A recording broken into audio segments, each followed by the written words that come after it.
ang GMA Regional TV, One Mindanao. Aniya na ang mga dagkong balita karong adlaw sa One Mindanao. Duha ka senior citizens nga natabunan og basura sa nahugno nga landfill sa Davao City, wala pa nakita. Mga residente gipabakwit. Last day sa voter registration sa Magsaysay, Lanao del Norte, nagkagubot human dunay mga dili residente nga nagparehistro.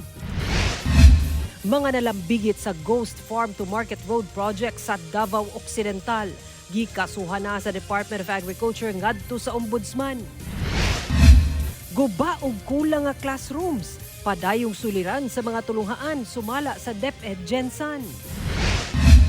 Laing unom ka 4Ps beneficiary sa Davao Region. Magbaton og condo unit ubos sa 4PH program sa Riverside, Kalinan sa Davao City.